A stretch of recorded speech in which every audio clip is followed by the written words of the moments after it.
Good morning six class. इससे पहले part में हमने खगोलीय पिंड सेलेस्टियल बॉडीज को डिस्कस किया था। हमने जाना था सूर्य, चंद्रमा, तार तथा वे सभी वस्तुएं जो रात के समय आसमान में चमकती हैं वे सब क्या है, सेलेस्टियल बॉडीज हैं या खगोलीय पिंड कहलाती हैं। और ये इन खगोलीय पिंडों को तारा कहते हैं। सूर्य भी एक तारा है। तो ये सब चीजें हमने इससे पहले पार्ट में डिस्कस की थी। अब स्टार्स की बात करते हैं, तो बात करते हैं इनके ग्रुप्स की।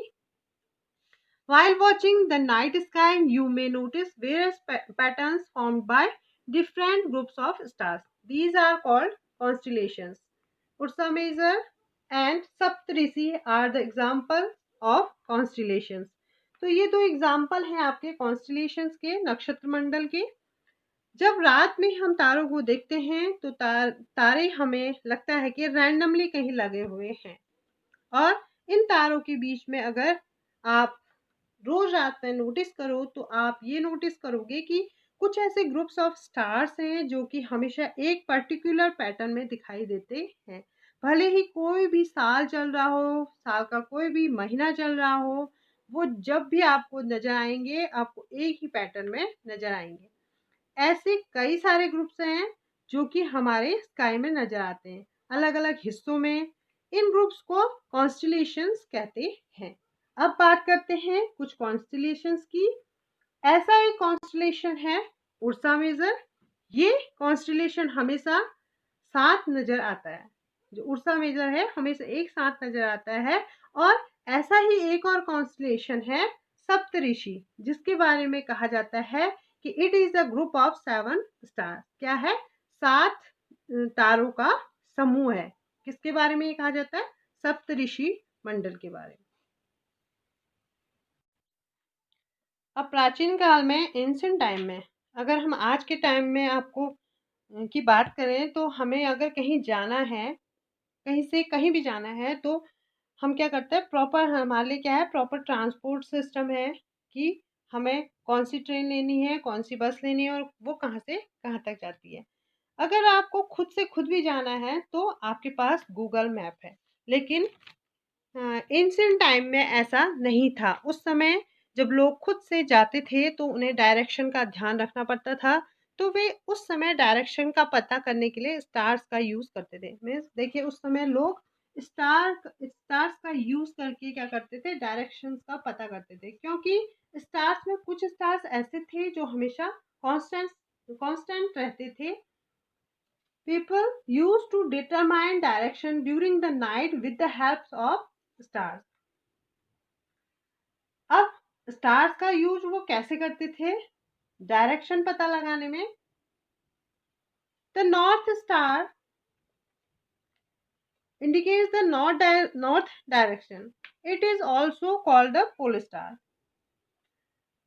एक स्टार है जिसे हम नॉर्थ स्टार कहते हैं, जिसको पोल स्टार भी कहते हैं। इसकी खासियत ये है कि ये हमेशा नॉर्थ डायरेक्शन की तरफ ही मिलेगा। It is also called pole star. It always remain in the same position in the sky. मतलब सेम पोजीशन में आपको स्काई में दिखेगा, एक ही जगह में, नॉर्थ साइड की तरफ। We can locate the position of the pole star with the help of the Saptarishi.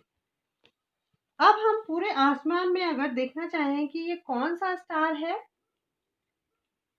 Pole star जो हमेशा नॉर्थ में रहता है, अगर आपका मन करे देखने का तो उसके लिए सबसे पहले ढूंढिए सप्तऋषि कॉन्स्टलेशन को।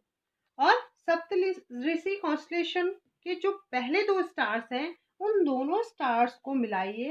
पहले स्टार को दूसरे स्टार से मिलाइए और उस लाइन को एक्सटेंड करिए और उसी लाइन में आगे जाके एक तारा पड़ेगा जो कि पोल स्टार होगा, वो नॉर्थ की तरफ होगा।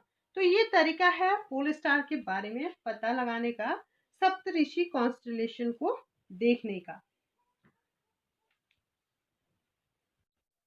अब बात करते हैं प्लैनेट्स की। Some celestial bodies do not have their own heat and light. They are lit by the light of stars. Such bodies are called planets. अभी तक तो हमने बात की थी स्टार्स की, जो कि गैसेस के बने होते हैं, जो बहुत बड़े होते हैं और ये हीट और लाइट प्रोड्यूस करते हैं, जिससे कि हीट और लाइट ये फैलती है इनकी। तो ये तो थे स्टार्स। अगले टाइप के जो सेलेस्टियल बॉडीज हैं, प्लैनेट्स, इनके पास खुद की कोई भी हीट और लाइट नहीं होती। तो आपके समझ में आ गया कि जो स्टार्स हैं उनके पास खुद का क्या होता है, हीट और लाइट होती है, बट जो प्लैनेट्स हैं इनके पास खुद की कोई भी हीट और लाइट नहीं होती। ये इन्हें मिलती है दूसरे स्टार से। तो ऐसे बॉडीज जिनके पास खुद की हीट और लाइट नहीं होती और जो स्टार से अपनी हीट और लाइट लेते हैं, उन्हें कहते हैं प्लैनेट्स। तो अब ये प्लैनेट्स हैं, इनके पास खुद की कोई हीट और लाइट नहीं है। ये क्या करते हैं, तारों के चक्कर लगाते हैं, इसी वजह से इन्हें वॉन्डरर कहा जाता है। The word planet comes from the Greek word planetai, which means wanderer. Wanderer का मतलब होता है घुमक्कड़ या घूमते रहने वाला। The earth on which we live in is a planet. It gets all its heat and light from the sun, which is our nearest star. अब हमारी जो अर्थ है, जहां हम रहते हैं, ये एक प्लेनेट है। इसके पास खुद की कोई हीट या लाइट नहीं होती है। हमारे जो सबसे पास में जो तारा है वो है हमारा सूर्य। उसी से हमें क्या मिलती है, लाइट और हीट मिलती है। हमारे सोलर सिस्टम में अभी 8 प्लैनेट्स हैं। The moon that we see in the sky is a satellite. It is a companion of our earth and moves round it. जो हमारा मून है, अब रात में जो चांद हमें दिखाई देता है, ये चांद हमारा सैटेलाइट है, मीन्स उपग्रह है। ये हमारे अर्थ का कंपेनियन है। ये हमेशा से हमारी अर्थ के गोल गोल चक्कर लगाता है। तो आपके समझ में आ गया होगा कि ये हमेशा हमारी अर्थ के क्या करता है, गोल गोल चक्कर लगाता है, हमारे अर्थ के साथ ही रहता है। ये मून हमारे अर्थ के चारों तरफ चक्कर लगाता है। तो आज हमने डिस्कस किया कॉन्स्टेलेशंस को, पोल स्टार को, प्लैनेट्स को। तो आपके समझ में ये आ गया होगा। आज के लिए इतना ही। Thank you so much. अगले पार्ट में हम सोलर सिस्टम को डिस्कस करेंगे।